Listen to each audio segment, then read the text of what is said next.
MSW Media. The Department of Justice failed to re-indict New York Attorney General Letitia James on mortgage fraud charges. The FBI has arrested and charged a suspect for the pipe bombs placed at the DNC and RNC headquarters on January 5th, 2021. Jim Jordan has subpoenaed Jack Smith to appear behind closed doors after rejecting the Special Counsel's request to testify before the House Judiciary Committee publicly. And Kash Patel, the director of the FBI, is facing more scrutiny about his personal use of public resources after ordering an FBI detail to give his girlfriend's inebriated friend a ride home after a night out. This is Unjustified. Hey, everybody, welcome to Unjustified. It's Sunday, December 7th, 2025. I'm Allison Gill. And I'm Andy McCabe. Allison, so much has happened with the Department of Justice this week. It feels like they can't get out of the middle of any story. They're just right there in the center of the target ring every week. Yeah, and it's kind of hard to know where to begin. There are so many lead stories to talk about. But before we get into any of the big Department of Justice news from the week, I wanted to talk briefly about and address the boat strikes, what's been going on with Hegseth. Pete Hegseth, Secretary of War Crimes. And these boat strikes in the Caribbean, because it was like a 1-2 punch for him this week when we had all of this information coming out about a follow-on strike to an initial strike they made on a boat in the Caribbean on September 2nd that showed that they killed shipwrecked crew members, which is actually an example they use as an illegal order not to follow in the Department of Defense war crime manual. That's right. And then we get an Inspector General report from Drebbins from the Pentagon that his use of Signalgate, or his use of the Signal app, I should say, what we call Signalgate, actually endangered the lives of U.S. troops. So that came back up in the news this week as well. But what are your thoughts on the legality of these boat strikes in the Caribbean? It feels like they're all illegal, but especially that follow-on strike. Yeah, this is such a crazy and really disturbing thing. And I'm thinking about it a lot and have been for the last month or two because I teach my class at George Mason University in the spring term, which begins in January. And we do a whole week on essentially targeted killings. We do a whole week on war crimes and things of that nature. So I'm thinking how am I going to even talk about this in class? Because there are so many questions here. And even just to talk about the most recent example, like you cited, this double tap, they're calling it, the boat that they shot first and then shot again. Just to have a conversation about that, you have to basically accept all these other decisions that have been made along the way, which I think are unacceptable. So for instance, the fact that we are, the administration's position that we are at war with Venezuela. We are very clearly not at war with Venezuela. And their answer to that would be, well, the president has decided we are. Well, last time I checked, the Constitution gives the power to declare war to Congress, not to the president. Yeah, now, can the president deploy troops? That drugs are weapons, which is what the administration is claiming. Right. Even if we're in an armed conflict with them, whether or not these speedboats allegedly bearing drug shipments or what have you, constitute some sort of an imminent threat or an attack on the United States is it's factually laughable. These are small crafts that aren't, their theory again is that these are boats that are bringing drugs to the United States. Those drugs are being sold to U.S. citizens and eventually killing some of them. And so therefore it's a lethal threat. Well, that doesn't work. I mean, the boat itself is not even, it's not even capable of reaching the United States. That was the other thing, right? There's 100 stops between Venezuela and the United States. Of course. Do they have intelligence that these guys were on their way to the United States? I mean, if they do, they haven't shared any of that with us. So there's a million links that have to be connected to get to this end of the chain where we're talking about the double tap strike. And I want to make it clear, I don't believe any of those links have really been substantiated in a legitimate way. But now you get to the double tap. So they hit the boat, and there are pieces of it left, and there are supposedly 2 human beings who are clinging to those pieces. First, they tell us that, no, they were on radios, radioing for help, and that makes them still in the fight. Well, according to the testimony the admiral gave yesterday or on Thursday, they had no capability to radio anyone. They're literally clinging to the upside down, broken hull of a boat. And then we also learned in that testimony that they watched them hang on there for about 45 minutes. Waving. And, let's remember too that these strikes are coming from a U.S. operated drone. There's not like there's another ship there, a U.S. ship that could be fired upon by this boat or its already shot operators or whatever. Where was what was the U.S. presence, the U.S. troop presence that was in danger of this sinking ship?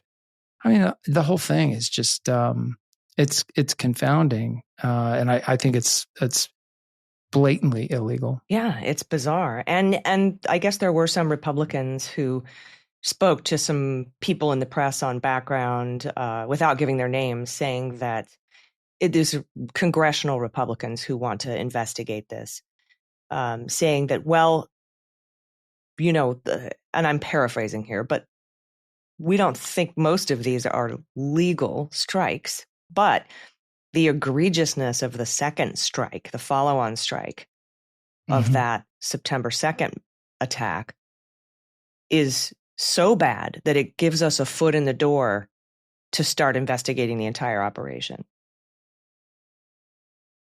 I mean, it's about time. Like, do your job. That's what you're there for, is oversight. You don't need, I agree. This is so egregious. It's what's drawn a lot of attention to this, but they don't need that foot in the door. They have a foot in the door. It's called the Intelligence Committee. This is their job. The Senate Armed Services, all the committees that form the oversight umbrella over DOD. And, I have to say too, one of the arguments back you hear from some of the more hawkish right-wing people on the Hill, like Tom Cotton and others, is like, well, where was all the complaints when Barack Obama launched a kinetic strike against an American citizen on Morilaki in Yemen? Well, I'll tell you where President Obama was at that time. First of all, that was the end of literally years of debate, which I know from personal experience. And there was a lot of outrage. I was outraged. What are you talking? Where was it? It was there. There's plenty of everywhere. outrage. But also there was this little thing called the Authorization for Use of Military Force. Congress had enacted a law which gave the executive branch the authority to essentially pursue a war against Al-Qaeda and all affiliated sources. And Morilaki was unquestionably the leader of AQAP, which was Al-Qaeda in the Arabian Peninsula, the main and most lethal affiliate of Al-Qaeda, and also had been engaged in a series of brazen terrorist attempts to take down American-bound airliners. This was not some drug boat out in the Caribbean with a bunch of unknown people on it. Right. That's not even comparable. Someone with actual weapons, not drugs that are weapons. Yeah, he and his bomb maker of choice were figured out a way to turn computer printers into bombs and got them on planes. But for some lucky work by some of our foreign partners, those bombs would have detonated on planes as they approached their landing spots in the United States. They were very good at what they were doing, and they were getting closer and closer and closer. So imminence of that threat was pretty clear. But in any case, the debate on the Hill is just basically obfuscating things at this point, as usual. Yeah. And we know that, this is connected to the Department of Justice because that is who would pursue a criminal investigation into these strikes, separate and apart from the Uniform Code of Military Justice and the military doing it themselves. There's no double jeopardy that attaches in those kinds of cases. But neither Pete Hegseth nor Pamela Bondi are going to launch any sort of investigation. In fact, it could be said that they got Admiral Bradley to say that he made the call, perhaps in exchange for not having to face a court-martial. Hegseth has a history of this. Trump pardoned that Gallagher guy who shot civilians in Iraq. So yeah, Eddie Gallagher. They have a history of letting those folks off the hook if you take the fall. So I also would like to hear from Admiral Halsey, who was forced out by Hegseth for flagging problems with these boat strikes. And DOJ's got a piece of this because it was the Office of Legal Counsel, a part of DOJ that advises the presidency and sets policy. They supposedly reviewed this program initially when there was significant pushback coming from some parts of DOD and gave it their official blessing. So once again, DOJ weighing in on, shall I say, dubious legal grounds. Well, we don't even know what their grounds were because, of course, we don't see those memos. But, I mean, look, the post 9/11 torture memos, DOJ and numerous official memos advising CIA and advising the White House that torture, that what the interrogators were doing using enhanced techniques with terrorists overseas at black sites did not qualify as torture. And eventually all those memos were officially retracted and all of the legal reasoning was thrown out as garbage. Nobody ever went to jail over it, but nevertheless, you have to wonder if we're kind of backing our way into a similar situation like that now. Yeah, agreed. All right, let's kick off the other Department of Justice news this week. I think one of the bigger stories coming out of Maine Justice is that the department decided to forego appealing the dismissal of the charges against Jim Comey and Letitia James on the grounds that Lindsay Halligan was unlawfully appointed. And instead of appealing, they decided to go back to the grand jury with a new prosecutor to try to re-indict Letitia James this past Thursday. And when I heard news, well, first of all, when it seemed like they weren't going to appeal these decisions, because an appeal doesn't take, it's just a page. It's like no notice to appeal. It seemed like they weren't going to do that because too much time had passed. I was like, please, I dare you to try this again, knowing everything that we know now. And they did, and they failed. So we are now back at the point where they have failed to return a grand jury indictment again. Yeah, that's exactly right.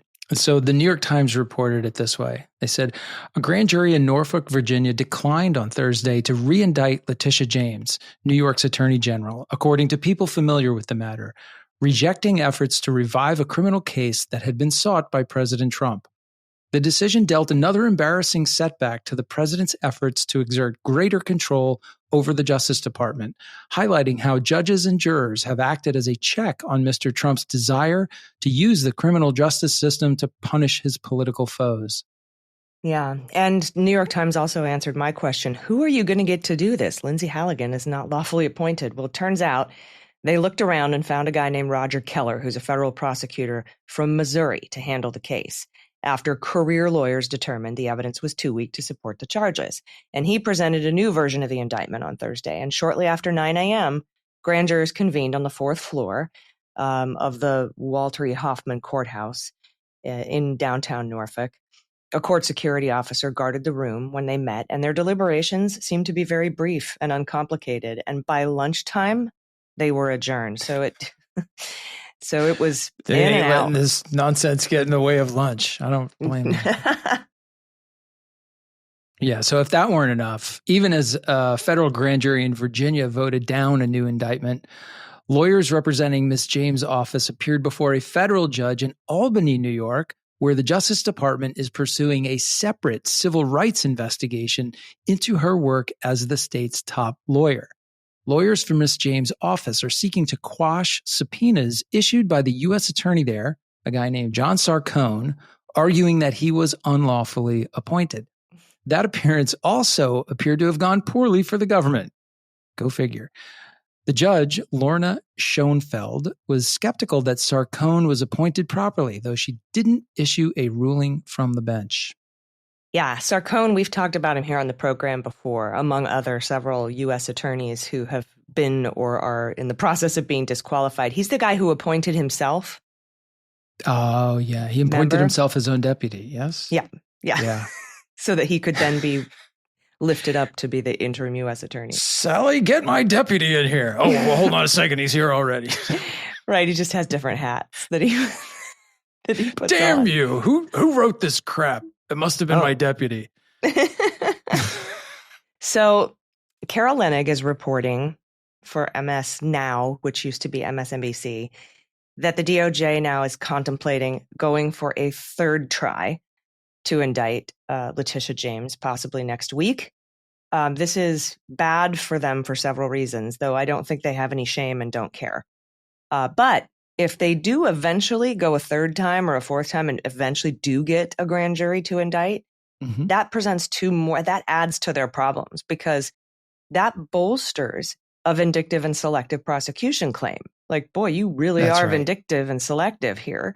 And it also calls into question what is presented to the grand jury, like in Comey's case, where he was able to get the grand jury testimony and the tapes from the grand jury room because he assumed there must have been some sort of malfeasance there. If Letitia James were indicted and were to make a case that she needed to hear the grand jury materials, because why did juries 1, 2, and 3 say no, but jury 4 said yes? What did you say to them? Right. What was different? What was different? Did you put in new evidence? There's got to be something here. Yeah. Yeah, I totally agree. And it does push them further down the hole of vindictive or selective prosecution. But, honestly, I think they'll just keep going, because the alternative is one of those people has to walk into the Oval Office and tell the big guy, we can't do it. And whoever that is going to get fired eventually. So this is a matter of personal survival for these very political people. And, they're going to have to burn through a few more grand juries before they get so desperate that somebody's willing to go in there and dive on the grenade. Yeah. And there's a couple other problems complicating this case, too, because the central evidence in Letitia James's case are her mortgage fraud documents. And there is now a Government Accountability Office investigation into how Bill Pulte got his hands on those. There's a grand jury was asking questions about a potential conspiracy for Bill Pulte to get his hands on mortgage documents. And Eric Swalwell has sued, saying, you violated my Fourth Amendment rights when you went in and got my documents without a subpoena or anything. So his mortgage documents. So that could all complicate this too. But we haven't heard about a second attempt to indict Jim Comey, and that's going to be harder because of the statute of limitations, but they haven't appealed it either. But something else happened this week that could make that case more difficult to pursue. As I said, Swalwell is suing for mortgage documents, and the GAO and a grand jury was investigating Pulte. Well, you'll recall that the entire case against Comey was based on materials seized from Dan Richman, pursuant to multiple search warrants in 2019 and 2020.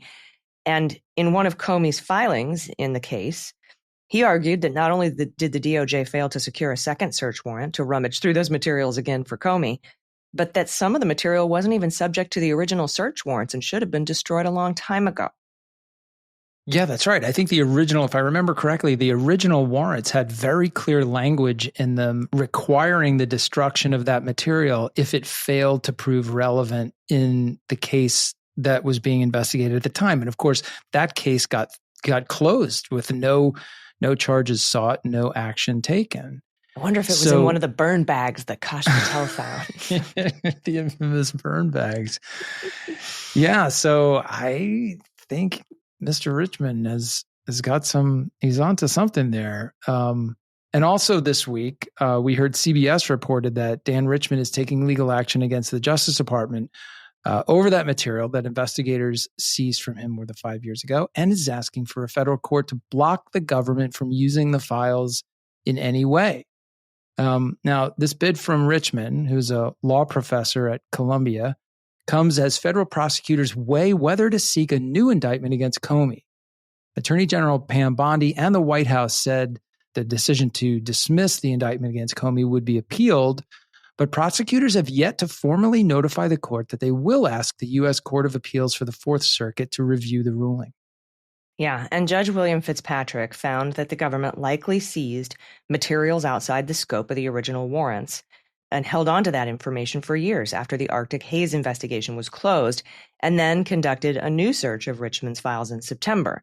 Pointing to the judge's findings, lawyers for Richmond argued his Fourth Amendment rights were violated, and he's asking the U.S. District Court in D.C. to order the immediate return of his files and block the government from using the improperly seized or retained materials any further.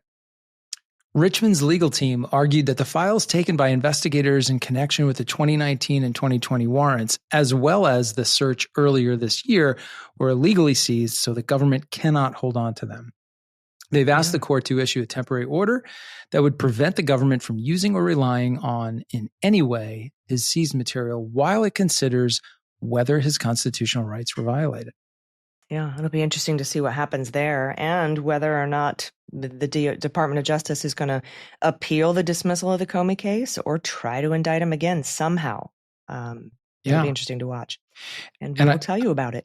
I will say, because this is I know from my review of the questions every week, this is a topic that is of incredibly high interest to our listeners. If Richmond is successful in this motion, and a court essentially substantiates that there's been a violation of his constitutional rights, it might open the door for a civil claim or lawsuit for damages because it's a violation of a constitutional right. So there you go. Right. Like we say, you can't sue the government for prosecuting you and dragging you through that. But if they violate your constitutional rights, you can file. That's right. It's one of the ways to kind of pierce that protection that the government has. Yep. All right, we're going to address the arrest and charge of the D.C. pipe bomber. This is the man who placed pipe bombs at the DNC and RNC headquarters the night before the attack on the Capitol on January 6th. We have to take a quick break, though, so stick around. We'll be right back.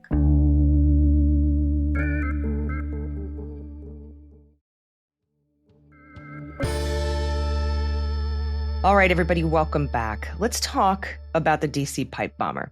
As you have probably heard by now, the Department of Justice says it's arrested and charged the person who planted pipe bombs at the DNC and the RNC headquarters near the Capitol on the night of January 5th, 2021. DNC and RNC are both within a mile of the Capitol. Yep. And the 30-year-old suspect, who's now in custody, Brian Cole, has been charged with 2 counts: transporting an explosive device with intent to kill and attempted malicious destruction by means of fire and explosives. Both charges carry a 20-year max sentence. Co-Deputy Director of the FBI, Dan Bongino, has focused on the investigation since starting at the FBI earlier this year. Yesterday, Sean Hannity confronted Bongino about his previous podcast statements that the FBI attempted to cover up the bombing investigation and that, quote, they don't want you to know who it is because it's either a connected anti-Trump insider or an inside job. Well, apparently not.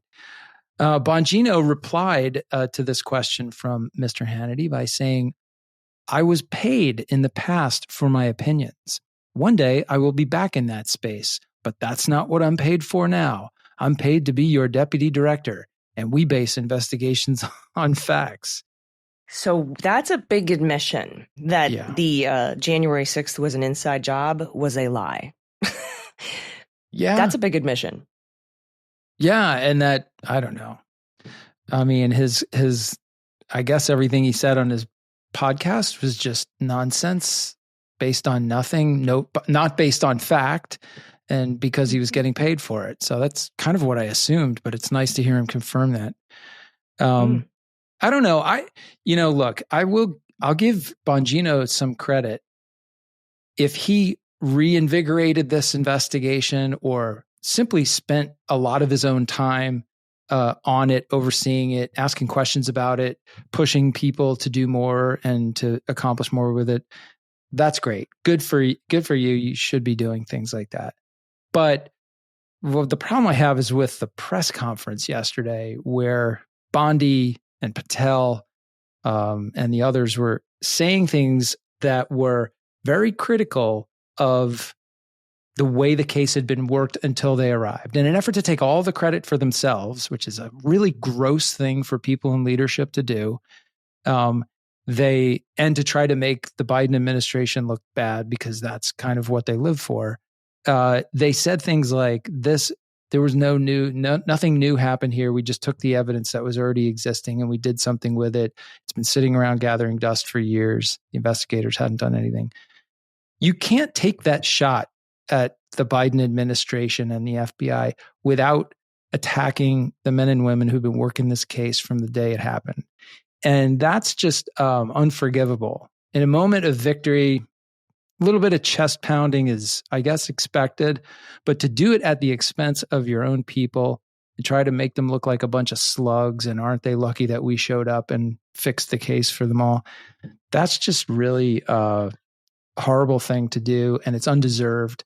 Whatever success they had in the last couple of months in this case would not have been possible without the work that was done from the beginning preceding it. So that's my tirade on that one. No, I agree with you. And, we're learning more now because we didn't get a lot of information from this affidavit. We didn't get a lot of information from the press conference. And I think that may have been by design, Andy. And of course, that is speculation. But, Marcy Wheeler pointed out, she's looked at a lot of affidavits, arrest affidavits for January 6th rioters. And all of them shared one thing in common, which was that they were very thorough and that they all explained what the suspects were doing in the days and weeks leading up to January 6th. All of them did that except this affidavit, which completely left that blank. Yeah.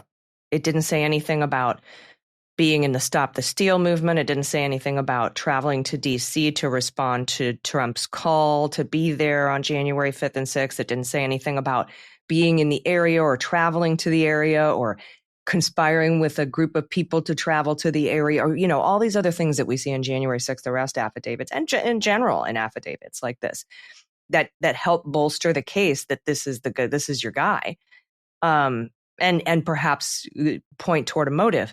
But if you leave all that stuff out, it reminds me of when Bill Barr wrote a 4-page letter after the Mueller report came out and said total exoneration, and then didn't release the report for 3 weeks and went on tour, saying, on a spin tour about how that report exonerated him. When you leave out details like what he was doing in the days and weeks leading up to the attack on January 6th or what his affiliation with January 6th was or the Stop the Steal movement or any of that stuff, when you just leave it out and leave it blank, then you leave a vacuum for conspiracy theorists to come in and make their own decisions. And that happened for the first 24 hours of this case. We had all the right-wing influencers on Twitter, for example, and Truth Social saying this is a Antifa, anti-Trump, woke Marxist, radical left Democrat, blah, blah, blah, and putting all of that. This is clearly a cover-up. The Biden administration was covering it up the whole time. Kash Patel also indicated that a little bit in his interviews. But it just feels like that was all purposefully left out. And as I said, Patel was on television claiming Joe Biden either ignored the case or intentionally didn't solve it. But that's ridiculous because Joe Biden doesn't work at the Department of Justice or the FBI. Of course. Nor did he ever. It's the FBI. So what do you think about, because you have so much experience in this, in maybe taking a step away and then looking at the evidence again, and then maybe something stands out. I mean, there's so many ways that this could have finally gotten solved. But I really wanted to note all that missing detail. Yeah. That is normally in an affidavit. Yeah, this affidavit was very kind of skeletal, very, very technical as well. There's certainly enough information there, in my view, to establish probable cause, and that's all they have to do. Maybe they're also sitting on a lot more evidence that they decided not to expose at this point. That's all pretty normal tactics. But I think what you saw in the January 6th cases was an effort to be more revealing than they had to be, right? It was kind of like what you saw at the Jack Smith indictments. We refer to them as speaking indictments because in addition to just establishing probable cause, they tell you a story. We're going to give you this is how this happened. We're going to give you the probable cause, but we're going to put it in this context that makes it make sense. We have evidence that speaks not just to guilt or innocence, but to people's motives. So none of that was in this indictment. Really, this indictment talks about... They did mention a credit card receipt that he ate in the area. He ate food on December 13th. But then there's nothing between then and Right. January 5th, and makes me wonder where his whereabouts were and what he was doing during that time. I think it goes toward motive. And does it show, well, will those facts reveal things that the current regime finds uncomfortable? Like, it very well may. If this reporting is true about comments that he made in his interview, then yeah, that might be uncomfortable for them. But what this indictment basically says, it makes a couple of, there's three basic things that it proves. One, they basically found this guy by doing a detailed look at the bomb components. Remember, these bombs didn't go off, so we were able to recover them, and that's like a treasure trove of evidence. So everything from the pipe to the end caps that sealed it, to the wires that were used, the battery connectors, the kitchen timers, they identified the sources of all those things. They went back to all the places that sell those things, and they identified all the people that bought those things. And if you take each one of those populations and you kind of layer them on top of each other and cross-correlate all that data, you're going to keep narrowing down the population of people that bought all of those things, right? Mm-hmm. So that's kind of how this process of elimination, they came up with either just him or a population small enough that they could then really deep dive and figure out which was the right guy. On top of that, they looked at his cell phone records, and they showed that the cell phone that we know is his was on the Capitol, hitting the relevant cell towers on the Capitol in the moments that the bomber was seen on video in those places. So that's pretty good evidence too. And finally, they have his car basically driving into the area right before the bombs are placed. Mm-hmm. So it's pretty good, but again, they told us nothing. They have a confession now. And now apparently they have a confession, which is kind of amazing. I can't believe they got this guy to talk to them. That's phenomenal work. Yeah, the reports are they talked to him for like 4 hours, and he admitted that he is a Trump supporter. He's MAGA. He admitted that he is an election denier, that he thinks the 2020 election was stolen for Joe Biden, and that he did it, that he planted these bombs. So that's it's amazing. And the fact in the affidavit that blew me away was they also, in researching his purchase history, they also found that he went out on January 20th and 21st and started buying more bomb making materials. Like, do we know where those are? I mean, so yeah, it's a great piece of work by the FBI, and I'm proud of them for doing it, and it sounds like a pretty strong case. But it will be interesting to learn more about it, that's for sure. Yeah, I just don't trust their motives for withholding the clear motive behind what he did, so that they can have time to spin it and create conspiracy theories and try to edge him over to lone wolf Antifa anarchist instead of MAGA stop the steal Trump supporter. Yeah, did you see they took his mugshot and they made him put on a Rage Against the Machine t-shirt before they took the picture? No, I didn't see that. I'm making that up. I totally made that up. It was a joke. Yeah. Oh my goodness. Yeah, totally an anarchist. But yeah, what I was wondering, Andy, was whether or not this. I've read this and I've looked at this 100 ways, and it seems to me that Donald Trump's pardon of January 6th, people at or near the Capitol with crimes related to January 6th, covers this guy, at least, now I don't think so, but at least according to arguments that Trump's Department of Justice has made in other cases. Yeah. I mean, I'm fascinated by this as well. So I pulled up the language and I'll read it so people are all on the same page here. It's pretty short. So the pardon begins by granting clemency to all the seditious conspirators, right? The Oath Keepers and those guys. And so it starts out by saying, I hereby, and then it names all those folks and talks about the clemency. So put that aside. That's not really relevant here.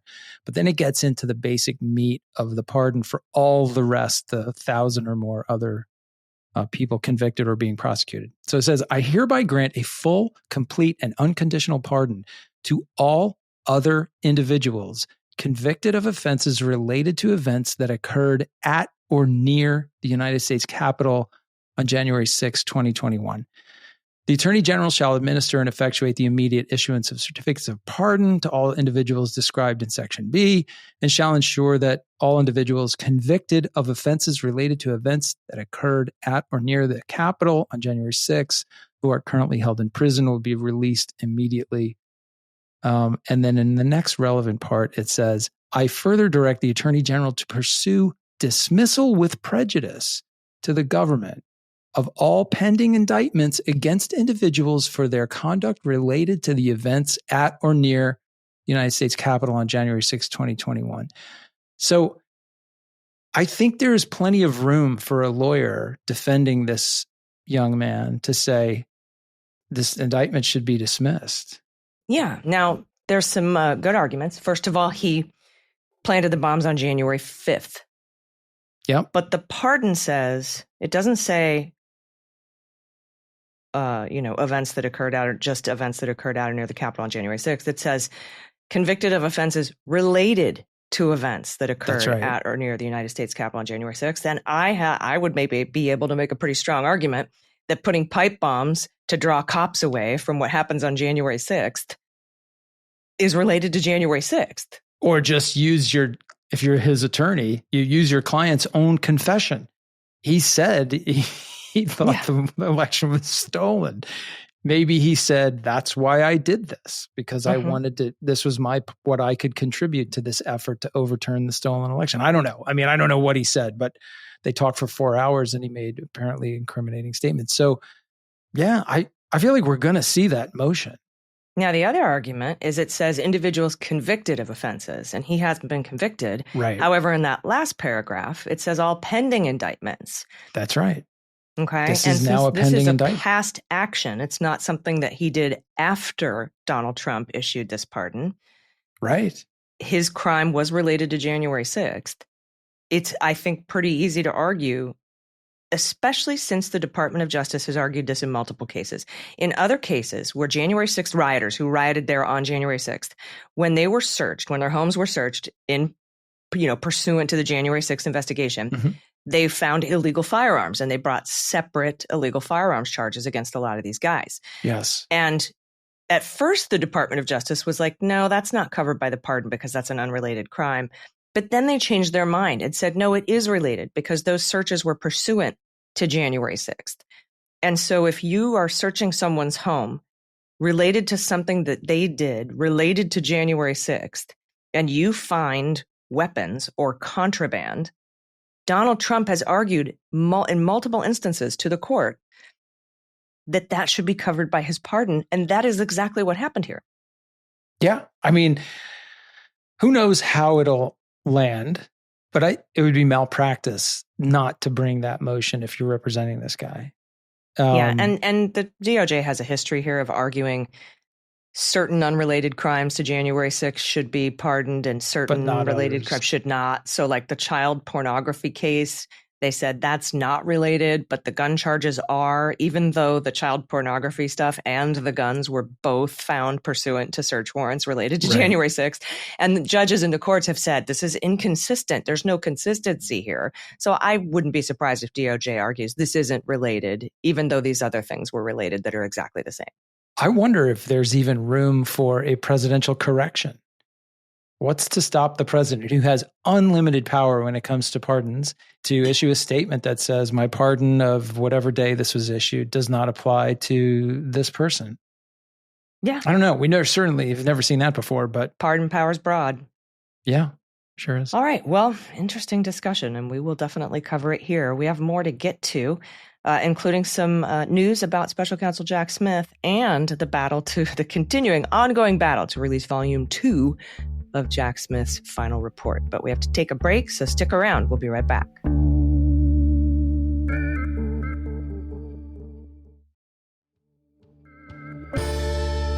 Welcome back. Okay, our next story comes from Politico. The House Judiciary Committee issued a subpoena to former Special Counsel Jack Smith, who led investigations into President Donald Trump, ordering him to appear at a closed-door session later this month. Judiciary Chair Jim Jordan, demanded in a letter to Smith that the former DOJ official who oversaw cases around Trump's retention of classified documents and efforts to subvert the results of the 2020 election provide documents by December 12th and sit for a deposition with the panel on December 17th. Yes, now this is a marked escalation after Jack Smith signaled an openness to answering questions and weeks of negotiations over the terms of an interview. But Smith wrote a letter and asked for a public hearing rather than a closed-door interview. He also said, I need all my files, including Volume 2, Volume 1, and all my case files. If you want me to answer questions about my files, you have to hand those over. Now, Smith's lawyer, Peter Koski, said in a statement that his client looked forward to meeting with the panel later this month, but that he regretted he could not appear in a public setting. Quote, nearly 6 weeks ago, Jack offered to voluntarily appear before the House Judiciary Committee in an open hearing to answer any questions lawmakers have about his investigation into President Trump's alleged efforts to unlawfully overturn the election results and retention of classified documents, Koski said. We are disappointed that offer was rejected and that the American people will be denied the opportunity to hear directly from Jack on these topics. Republican lawmakers have become increasingly fixated on the probes launched during Joe Biden's presidency and Smith's stewardship of the cases, arguing that the efforts amounted to a campaign to undermine Trump. They have sought to argue that Biden and his allies weaponized the Justice Department, even as Trump has publicly called on his attorney general to prosecute his political adversaries. Can you imagine John Gotti being like, your investigation into me is an attempt to undermine me? Well, yeah, kind of. All right. They go on to say that the cause has become personal for some Republican members following revelations that the Justice Department requested their phone records as part of the investigative work. Jordan recently revealed that the Justice Department subpoenaed years' worth of his phone data. Okay. Rep. Jamie Raskin, the committee's top Democrat, defended Jack Smith and his tactics in a statement and questioned why Republicans are insisting on having Smith testify behind closed doors. But he also criticized the phone record request targeting Jordan, which was issued before Smith was named to his post. Oh, so Garland did something? I can't, we're the transparency administration, but we have to interview you behind closed doors. Yeah, Okay. yeah, of course. So Raskin said, Special Counsel Smith's careful investigative steps stand in contrast to a separate subpoena issued for 2.5 years of Chairman Jordan's personal phone records that was recently produced to the committee and appears manifestly overbroad, he said, adding that Smith's requests were, quote, narrowly tailored to obtain phone records for the days surrounding January 6th. I gotta say, I mean, 2.5 years is a lot of phone records. That is. I'm not saying you can't ask for that many, but that's not common. Well, they had an early team of Cracker Jacks on the, quote, investigations unit. Remember, that was opened by Gaston and Merrick Garland, like the month he got there. Yeah, yeah. We didn't learn about that until like later in 2023, that he was like doing that really early on, and he only had like 5 people on the case.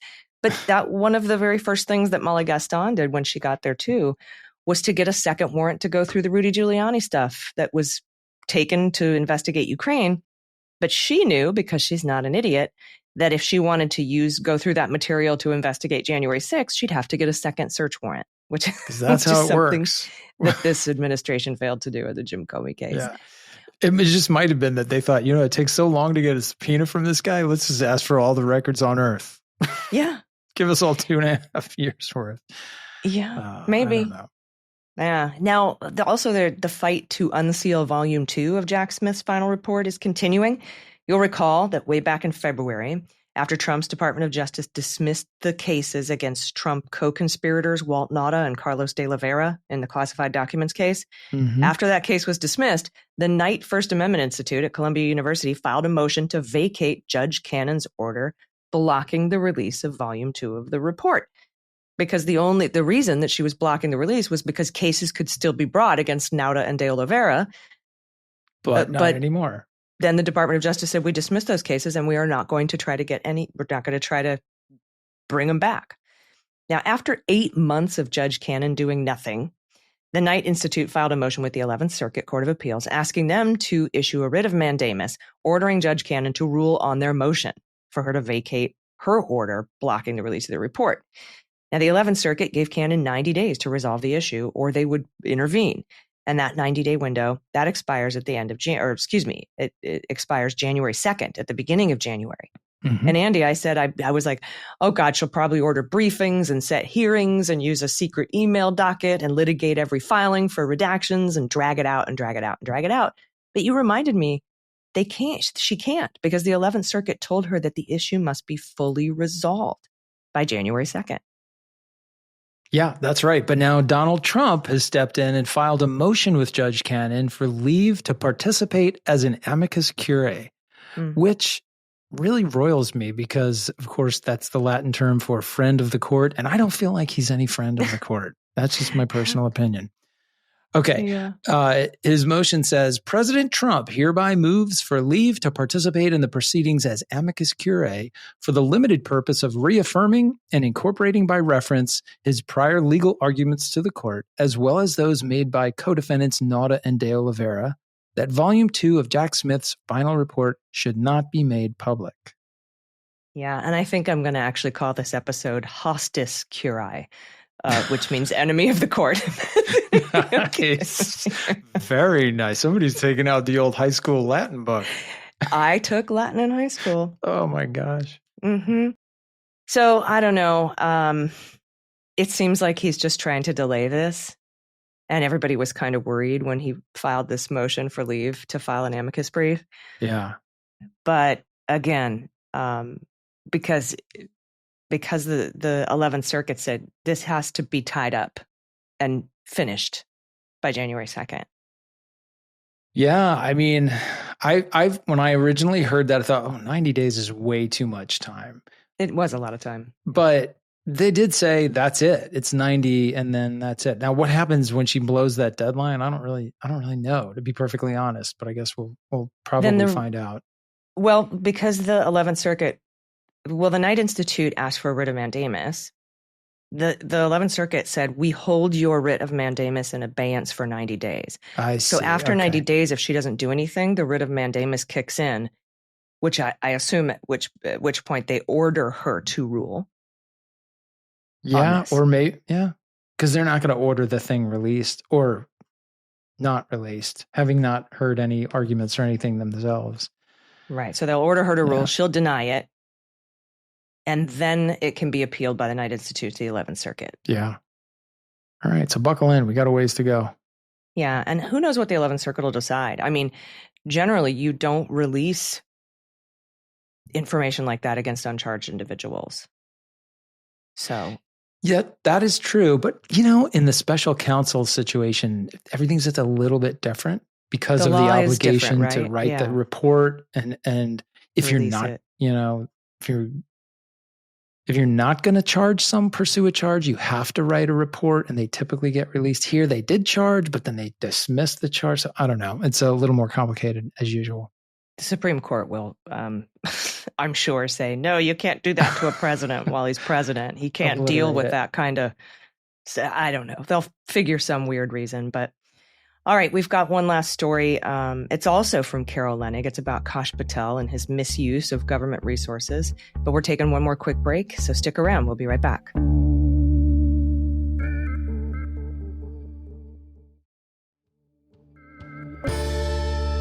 All right, everybody, welcome back. Our last story, as I said, comes from Carol Leonnig.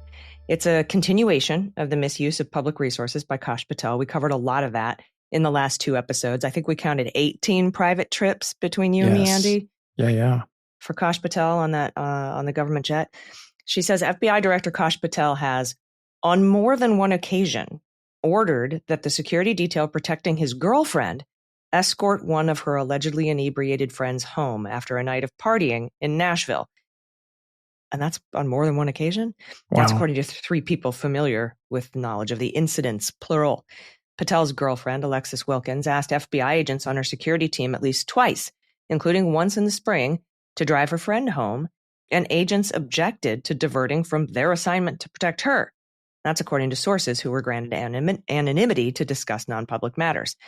But Patel insisted that they do as Wilkins requested, and in one case, called the leader of Wilkinson's security detail and yelled at him about it. Nice.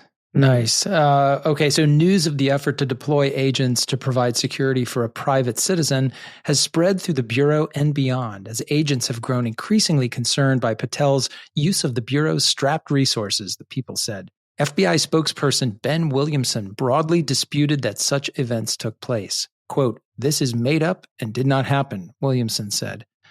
At Patel's direction, the FBI provides a separate security detail for Wilkins, 27, a country music performer who lives part-time in Nashville for her work.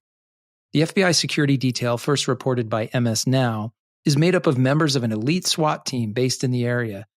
It has spurred concerns about Patel abusing FBI resources to essentially drive his girlfriend around for various events and appointments. The FBI has never before provided separate security detail for a director's girlfriend. Spouses of past directors would typically receive episodic security protection, but only when they were traveling with their spouse and the director's detail.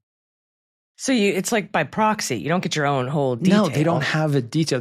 When they're with the protectee, which is the director, they come within the umbrella of that protection, that detail. Yeah, because they're there. Wow. All right. Former FBI agents and senior law enforcement officials said it was already disturbing that Patel had pulled elite tactical agents away from their SWAT missions to drive his girlfriend around town. But they told MS Now that they were shocked that the director instructed tactical agents to use their time on yet another person the FBI had no reasonable duty to protect. Quote, "Not only is the assignment of FBI SWAT personnel to a security detail to protect his girlfriend inappropriate, directing these highly trained professionals to babysit his girlfriend's friend is outrageous and demonstrative of Kash Patel's complete lack of judgment and integrity." That's what former FBI agent Christopher O'Leary said, who's an MS Now contributor. Quote, "FBI agents serve the public and swear an oath to protect and defend the Constitution. This is clearly a long way from that." Yeah, I guess holding her hair back for is not in the FBI field guide. Yeah. Well put by my friend Chris. Okay, so Patel and Deputy Director Dan Bongino were criticized this week as ineffectual leaders who have left the FBI, quote, "rudderless" since they took the helm, according to a report based on anonymous complaints and accounts from more than 20 former and current FBI and law enforcement personnel. Patel was described as, quote, "insecure," often exploding into tantrums and lacking the professionalism to withstand the public spotlight that is a natural part of his position. The report, dated November 2025, appears to have been prepared for delivery to both the Senate and House Judiciary Committees. Yeah, this report is kind of like a buried lead here in the Carol Leonnig story. It cited one agent, a self-described Trump supporter, as saying that Kash Patel lacks the requisite experience or the measured self-confidence to be FBI director. If you like Donald Trump and you think that a man is lacking requisite experience and measured self-confidence, that says a lot. Yeah. Now, one source of the report stated Director Patel's composure erodes very quickly when confronted by critics, which appeared to be a reflection of Director Patel's lack of self-confidence. And I got to tell you, I remember when you were in the audience watching Jack Smith speak, and he talked a lot about criticism and heroism, people who view him as a hero, people who criticize him, and how that is all noise. And as a leader, it has to just roll off you. Apparently, Kash Patel can't do that. It does. It's especially a leader in that role, you're constantly taking shots from people or being told you're the greatest thing ever. And neither of those opinions are particularly relevant to the things you have to do to lead the organization. So you got to kind of put them out of your head. Nobody did that better than Bob Mueller, who truly did not care what anyone said about anything. It was amazing. In the wake of the September 10th assassination of conservative activist Charlie Kirk, the report said Patel called Robert Bowles, the special agent in charge of the Salt Lake City office, and yelled at him about the lack of progress in the case, asking if he needed to go out to Utah to run the investigation himself. Boy, I would have loved to have gotten a look at that. Arriving in Salt Lake on September 11th, Patel directed, quote, "an expletive-laden tirade" at Bowles, complaining about what Patel considered blunders in the Kirk probe. I wonder if one of those was mistakenly claiming that they'd solved it when they hadn't. Oh, wait a minute. No, that was Patel that did that, not Bowles. Kash Sorry. Patel twice. Yeah. At the same time, according to the report, agents found Patel's manner and priorities during his visit disconcerting, and he became the subject of agent derision. Patel, the report said, would not get off his FBI jet until agents brought him a medium-sized FBI raid jacket to wear for the cameras outside. The report said agents involved in the probe had to be pulled away from their assignments to help find a jacket that would fit Kash Patel. They only had larges and extra larges. They didn't have a medium. They were ultimately forced to borrow a female FBI agent's jacket. Now, Patel is very angry about people reporting that and has denied that it's real. I'm so surprised that he denied that. Okay. Patel stated, quote, "I'm entitled to a personal life, just like my other agency head counterparts with their partners. Do I support my girlfriend? Absolutely. Do I take trips with her? Absolutely. But when they're talking about raid jackets and Velcro and FBI plane use, they're not talking about the facts, because they know this FBI is succeeding in ways prior leadership failed," Patel said. And then he finished it up by stating, "I am a steward of the taxpayer dollars." Bro. Dude, yeah, you are. For sure you are. You're just not very good at it. You're supposed to be. You're supposed to be a good steward, not just a steward. That's like saying, "I was a student." Well, were you a good student? Did you get good grades or did you fail? I mean, I don't know. God. I'm a steward of the taxpayer. Wow. I want a medium steward's jacket immediately. Do you know how many trips I went on when I worked at the Department of Veterans Affairs using their resources?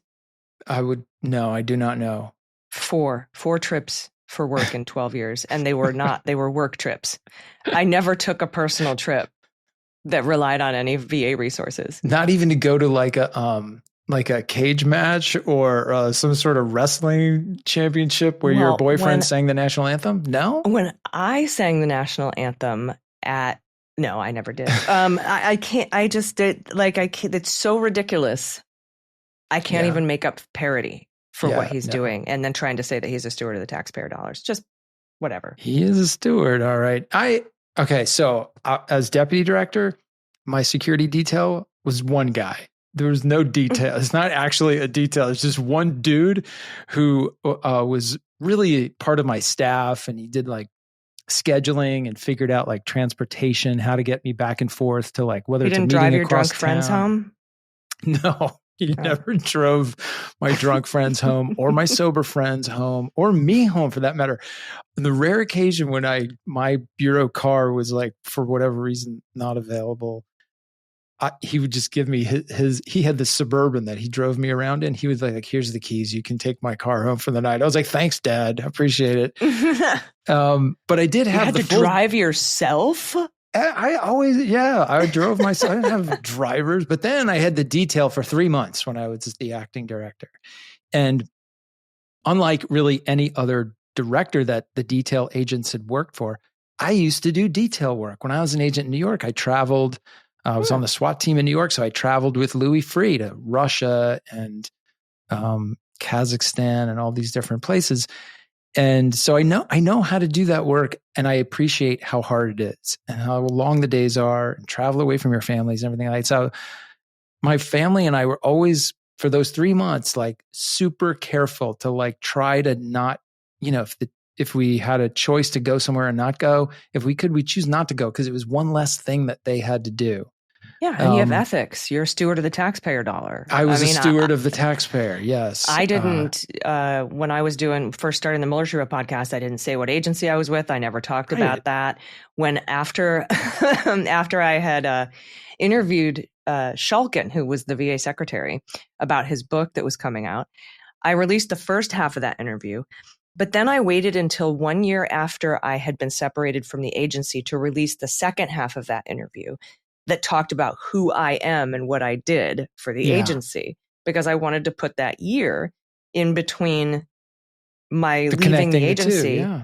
and I didn't want to make a penny off of the fact that I was in that agency. Right. And it was very important to me. And that's how granular we get as government employees to ensure that we don't run afoul of ethics and that we're stewards of the taxpayer dollar. Yeah. And here you've got Kash Patel having a tactical SWAT FBI agent hold his drunk girlfriend's pal hair back while she vomits in a trash can. I can't. It's so disrespectful. All those SWAT agents that we talked about in that article who are specially trained and have all these skills and do the high risk things in their field office that they're assigned to, they're also just regular street agents. So in addition to all that SWAT work, they're on a squad where they are responsible for investigating cases. So they're very careful about how much time, allocating their time between their SWAT responsibilities and their case responsibilities. I know this because that's what I did as an agent in New York. And to get a detail like this, that's just so abjectly abusive of the FBI and its resources and its people, it's like a morale crusher. You're like, this guy doesn't think anything of us. He thinks we're his pawns, we're his employees, his personal employees paid to, pick up his dirty laundry or whatever. It's awful. And then you're surprised that people are telling the press what you're doing. Yeah, of course. Or this collection of former and current agents are submitting anonymous complaints to some unidentified person who's writing a report about it. I have all sorts of questions about that, but we give to Congress today. Yeah, it's for Congress. Yeah. Yeah, and by the way, there's no confirmation that anyone held anybody's hair back. I was just assuming that might have taken place. Seems like a tactical necessity, but you never know. But to drive an inebriated friend of a girlfriend home, it's just, wow, way beyond the scope of the duty. All right. I think we have time for one question. If you have a question you want to submit to us, there's a link in the show notes. You can click and submit a question to us. Andy, what do we have this week? All right. So this one, as usual, this one is consistent with a lot of questions we got on the same issue. And it also touches back to the first thing we talked about on this show, which is an aspect of these strikes on the drug boats. So this one comes to us from Andrea, who describes herself as a longtime listener from New Zealand. Hey, Andrea, thanks for listening so far away. She says, hey, Allison and Andy, regarding the sickening drone strikes on small boats in the Caribbean and elsewhere, does the president have pardon power over military court convictions? And does the Supreme Court's presidential immunity ruling include the military court? Thanks so much for all you do. So two sides to that one. First, the president has the ability to pardon people. He definitely has the ability to kind of commute or erase any sort of action that's taken in the military under the Uniform Code of Military Justice. And the guy that you mentioned before, Allison, Eddie Gallagher, is a perfect example of that. Gallagher was basically tried for war crimes for killing a prisoner in Afghanistan. He was actually acquitted of the homicide, but he was disciplined pretty severely by the Navy. And Trump said he reversed all the findings and the judgment of the officers in the military and restored Gallagher's basically his rank and his participation in the Navy SEALs. So he can absolutely put his thumb on that scale. And he has. Yeah. And the second question. Can I take a crack at the second one? Yeah. Have at it. Asking if the Supreme Court's presidential immunity ruling includes the military court. Assuming, Andrea, you're asking if the president can be tried under the Uniform Code of Military Justice. He cannot. He is a civilian and is not subject to the code of the Uniform Code. At least that's my understanding of it, because he's the civilian head of the military. He's not an actual member of the military. That's my understanding as well. So that court, that process of military justice does not touch the president under any circumstances. But if someone had pursued him for violating some federal law, of course, that would be a waste of time because of the Supreme Court's granting, king-like immunity to our president. Something else interesting about the Uniform Code of Military Justice, obviously, as I said, the president is not subject to it, but those that are can be tried for the same crimes under both the Uniform Code of Military Justice and in the federal courts. Double jeopardy does not apply. under the UCMJ. That's pretty interesting. It is. Now, they don't generally do it. Right. But, for example, if somebody on base got a DUI, you're going to get charged in town for your DUI by the cops. And you're probably also going to, under the Uniform Code of Military Justice, lose your rank, lose some pay. Yep. And be subject to that kind of disorderly conduct on becoming a member of the military. So interesting. Yeah. There you go. All right. That's our question for the week. Yes, thank you so much. I wish we had more time to answer questions. We'll probably put a questions episode together here some point in the future. But we really appreciate it. You can click on that link in the show notes to submit your questions to us. And they're always just so thoughtful. Really. Thank you for thanks for being here. Thanks for listening. We really do appreciate it. And do you have any final thoughts before we get out of here for the week, my friend? No, I think we covered a lot of it. A lot of crazy kind of non-traditional stories for us this week for the old DOJ beat. So who knows? Who knows what happens next week? Tune in and you'll find out. But yeah, thank you for making the effort to listen every week and staying informed. And that's the first thing. People are always asking us, what can we do in these crazy times when we see so many things happening that make us upset? The first thing that you can do is stay engaged, stay informed. So this is one way to do that. Yeah. And I never thought back when you and I hosted the podcast called Jack, which was about Jack Smith's investigations. And then we learned that the Jack Smith's investigations were ending. And we talked about what we wanted to pivot the podcast into something else. And we were like, maybe we'll cover the Department of Justice. Do you think there'll be enough news? Do you think that would be, I mean, like, do you think we'll have enough content? Yeah. Little did we know the soup sandwich that was becoming the Department of Justice. Oh my goodness. All right, everybody. We'll see you next week. Thank you so much for listening to Unjustified. I'm Allison Gill. And I'm Andy McCabe. Unjustified is written and executive produced by Allison Gill, with additional research and analysis by Andrew McCabe. Sound design and editing is by Molly Hockey, with art and web design by Joel Reeder at Moxie Design Studios. The theme music for Unjustified is written and performed by Ben Folds, and the show is a proud member of the MSW Media Network, a collection of creator-owned independent podcasts dedicated to news, politics, and justice. For more information, please visit mswmedia.com.